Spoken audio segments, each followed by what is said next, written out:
ಇನ್ನು ಬರುವಾಗ ಗ್ರೋಸರೀಸ್ ಎಲ್ಲ ಶಾಪ್ ಮಾಡಿ ಬಂದಿದ್ದೆ. ಅದು ನಾನು ವೀಡಿಯೋ ಮಾಡ್ಕೊಂಡಿಲ್ಲ, ಹಾಗಾಗಿ ಅದನ್ನು ತೋರಿಸಿಲ್ಲ. ನೆಕ್ಸ್ಟ್ ಡೇ ಇದು ವೆಡ್ನೆಸ್ಡೇ ಲಾಗ್ ಆಗಿರುತ್ತೆ.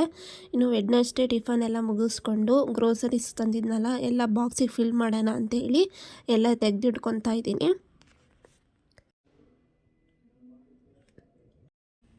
ಹಾಗೆ ಬಾಕ್ಸ್ ಎಲ್ಲ ಫಿಲ್ ಮಾಡಿದ್ದಾಯ್ತಲ್ಲ, ಇನ್ನು ಬಾಕ್ಸ್ನ ಅದೇ ಜಾಗದಲ್ಲಿ ಎಲ್ಲ ಜೋಡಿಸಿಡ್ತೀನಿ. ಹಾಗೆ ಸ್ವಲ್ಪ ಕಾಳುಗಳೆಲ್ಲ ಮೊಳಕೆ ಹಾಕ್ಬಿಡೋಣ ಅಂತೇಳಿ ಇಲ್ಲಿ ಹೆಸರು ಕಾಳು ಹಾಗೆ ಹುರುಳಿಕಾಳು ಹಾಗೆ ಕಡಲೆಕಾಳನ್ನ ಮೊಳಕೆ ಹಾಕೋಕ್ಕೆ ಈಗ ಚೆನ್ನಾಗಿ ಸ್ವಲ್ಪ ವಾಶ್ ಮಾಡಿಟ್ಟು ಆನಂತರ ಅದಕ್ಕೆ ನೀರು ಹಾಕಿ ನೆನೆ ಹಾಕಿ ಅಂತ ಬಿಡ್ತಾ ಇದ್ದೀನಿ.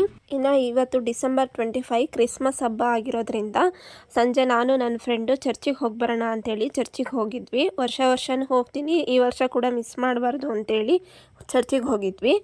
ಅಲ್ಲಿ ಕೂಡ ಚರ್ಚೆಲ್ಲ ಸುತ್ತಾಡಿಕೊಂಡು ಕ್ಯಾಂಡಲ್ ಹಚ್ಬಿಟ್ಟು ಅಲ್ಲಿ ಇರೋ ಸ್ಟಾಲ್ಗಳಲ್ಲೆಲ್ಲ ವಿಸಿಟ್ ಮಾಡಿಕೊಂಡು ಹಾಗೆ ನೈಟ್ ವಾಪಸ್ ಮನೆಗಾದ್ವಿ. ಇದು ನನ್ನ 2 ಡೇಸ್ ಲಾಗ್ ಆಗಿರುತ್ತೆ. ನಿಮಗೂ ಈ ವಿಡಿಯೋ ಇಷ್ಟ ಆದರೆ ಲೈಕ್ ಮಾಡಿ, ಸಬ್ಸ್ಕ್ರೈಬ್ ಮಾಡ್ಕೊಳ್ಳಿ ನನ್ನ ಚಾನಲ್ನ. Thank you friends, bye bye.